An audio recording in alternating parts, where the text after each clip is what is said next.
restoration. We'll leave you with this particular piece. Enjoy it. So we are on the sidelines of the IGAD Women, Peace and Security Forum here in Nairobi, and I am privileged today to have the Program Manager, Gender Affairs Department, IGAD Secretariat, Amina Farah to shed light on the issues of women in conflict and ways that we can work and rope in women more during conflict to ensure that they are participating in conflict resolution. Thank you so much for making the time today. Thank you for having me. So this forum is anchored on United Nations Security Council Resolution 1325 on women, peace and security. In 2011, we had a Women and Peace conference hosted by IGAD to bring together the women of the region so they can discuss their challenges and the complexes of women, talk about the issues women face in situations of security and peace processes, and how to best engage them such that we have a more inclusive approach to addressing peace and security issues. During that conference, one of the key recommendations was to have an IGAD Women, Peace and Security Forum. Yes.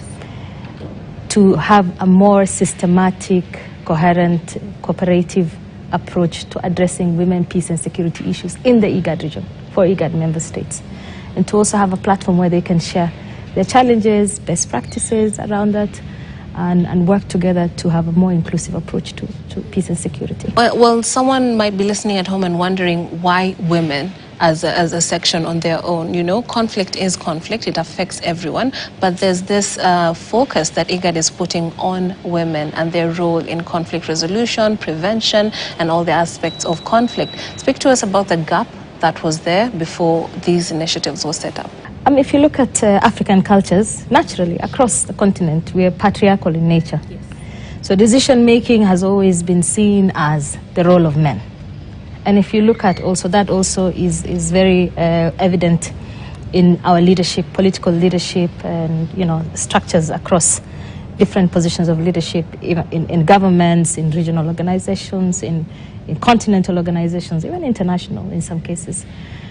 And so conflict is experienced differently by different groups because of this social, how we have been socialized. Yes. Within the context of the patriarchy.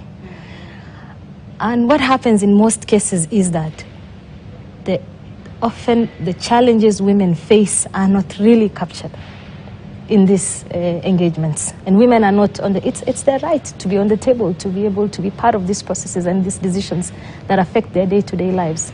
So we'd have a situation where, there's more men causing conflict. It's affecting more women because, for instance, if you look at Kakuma refugee camp, it's 80% women and children. But then again, the women are not on the table as part of the decision makers. And by women being on the table, they bring different perspectives, even when it comes to the solutions and the dialogues, right? Exactly. Okay. Let's talk about the IGAD region. Of course, in Africa, unfortunately, we do have ongoing conflict. In West Africa, you see all these coups that are happening, destabilizing the situations. We have situations in Central Africa and, of course, the DRC. But in the IGAD region, the hot potato, so to speak, right now is Sudan. Tell us about some of the work that IGAD has been doing, and when it comes to women, what have you been able to witness? In the context of women, peace and security, what we've been doing is to build the capacity of member states to be able to deliver better on women, peace and security. As you know, it has 4 pillars, that is prevention, protection, participation, and also relief and recovery. So we've been working together with member states to build their capacity on that, to create a platform where they can share their different experiences, best practices as well.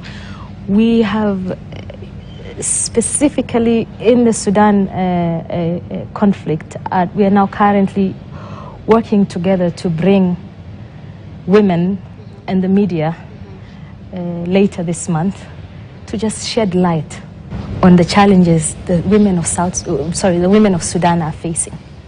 here because the situation is really bad. I'm sure you have interacted with women in Sudan. You've talked about the many women and children in Kakuma and the refugee camps. Explain to us how dire the situation is, because sometimes these just wind up as numbers on sheets of paper. But I do believe you have had one-on-one interactions with women in these conflicted regions. Tell us about some of the stories that you've seen and heard. For Sudan, I remember we co-hosted a webinar, a live session with women of Sudan and the African Union and our partners, UN Women, and some of the stories were really sad, you know. We're looking at no electricity. That means people who are undergoing through dialysis, people who are giving birth, mothers, you know, having challenges, people who, some of them even dying. But when we look at specifically on the women, there's an increased cases of sexual violence against women. It's very sad. There's an increased case of children now being taken in as child soldiers, which is also extremely terrible. You know, literally everything is disrupted in Sudan, and it's really sad because at the end of the day, the most vulnerable in these communities are the women. Okay. You know. That really, I mean, is important to bring out, especially when it comes to maternal health care. It basically goes down the drain. Speak to us about the fallout, because now when you're talking about people needing dialysis and not being able to access the facilities for that, no electricity, and of course with maternal health going down the drain, higher mortality rates, right? And this is not just as a direct impact of the conflict, it's also because of the ensuing fallout. And speak to us about now how that will be made better if women are included in the peace process. It's very important. Before we get to the peace process, I would also like to acknowledge that women are not only victims, they're also solution givers. If you look at Sudan now, there's so many women groups that have come forward helping with, you know, trying to provide emergency services, get people out of conflict zones, and trying to help people cross the border, you know, medical aid, among other things. So they've really organized themselves in such a way that, you know, they're trying to do the most for their country, such that their country doesn't completely fall apart and become a war zone, complete war zone. But when it comes to peace processes, I believe women have the capacity and the competencies to make decisions that affect them. And they have a right to be included in these processes in such a way that their needs are addressed. If we look at the Sudan issue, the two principals that are fighting are men. Yes. Yeah. But the people bearing... The people experiencing, yeah, the sexual violence, mostly women. People are being killed. People are being bombed.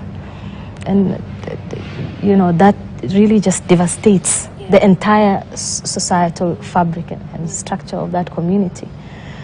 And if we have women on the table, we're able to have more inclusive decisions that are able to, and you know what they say about peace processes that are inclusive? They have better outcomes. Yes. They have long-term solutions. So having women on the table means creating an environment that addresses the vulnerabilities of sexual violence, of protection, of ensuring that women are well catered for and also are actively engaged in the relief and recovery processes. It's very important. It's very important. And before we even get to relief and recovery, I do believe that women also could play an active role in conflict prevention, right? Speak to us about the unique perspective women bring to the table, because men might go in a more militant way or approach, but women have a different way of seeing things because they know where the shoe pinches. So speak to us about the ability of women being bringing about change by being conflict preventers, if I can call them that. In their natural setup within our communities, women are considered and are the naturals of communities. They're the first. I'll give an example. In situations of extremist violence or terrorism, the first people to pick it are those people within the family structure, in the household, in the home. And often it's the woman. That's one. And if you look at naturally, their approach would be more of how can we have solutions that create harmony and are not destructive, you know? And that, I think, is very, very important to have as a foundation for peace building. If you are not looking at it from a holistic perspective, such that you're creating peace in a harmonious way, and then you're creating further divisions by, having the militant approach, taking, killing one group, killing another group, it gets more complex. But when you have women on the table, it's more holistic in approach. It's holistic, and of course they have those inroads in the communities and in the clans and in the families, as you have. And also, let's also not miss out on the point that sometimes women can be the perpetrators of violence. Yes, yeah, unfortunately. In my local culture, I know back in the day, when women want to call up drums for war, they actually sing songs to make the men feel like if you're not going for it, then you're weak. I see. So, the ego is there. Yeah. The identity aspect is there. So I'd rather go and kill instead of being considered weak. It's holistic, yes. And of course they have those inroads in the communities and in the clans and in the... Yeah, it's just, also we need to also educate that. And also look at women not from a traditional angle, but also from the realities that we have as societies, as perpetrators, as solution givers, and as also vulnerable, people of society that face this conflict. So we are speaking on the sidelines of this particular forum. What are you hoping to get out of this particular meeting, and of course have some ripple effect in communities that are in conflict or on the brink of conflict? One of the things we're looking to achieve in this meeting, other than, of course, strengthening our officially launching this Women and Peace Forum, with of course the regional board members and our national chapters, is to brainstorm, to engage, and think and work together, and so that we have a better approach, the right approach to addressing what's happening in Sudan, and to also give a voice to these women to talk about the challenges they face, and to create awareness around women in situations of conflict, the vulnerabilities, the challenges they face, and also the realities they're facing. That is one of the things we intend to gain from this platform. Another thing is also to share experience. Yeah, because different countries have different challenges when it comes to peace and security. So to address the unique challenges through a combined, collective approach. Okay. Yeah, perhaps is there anything else that we've left out about the conference and ongoing conflict and the role of women in the region? I think, as they always say, the fate of nations is dependent on the state of their women. Yeah. If you look at the top 10 countries in development in the world, and if you look at the top 10 countries in the gender equality, it's pretty much the same countries. So having women on the table and having inclusive policies and approaches to addressing peace and security is not something that we can just, casually say, well, it's not necessary. You don't do it, you're doomed. Yeah, you cannot clap with one hand. You must. So for us to be able to have, in our region, countries that are flourishing in development, in socio-economic gain, we must be able to have processes that are inclusive and ensure that each and everyone, man, woman, boy, girl, has a role and can actively play their role in the developing of the different nations. Thank you. Okay, thank you so much for making the time for us. Okay.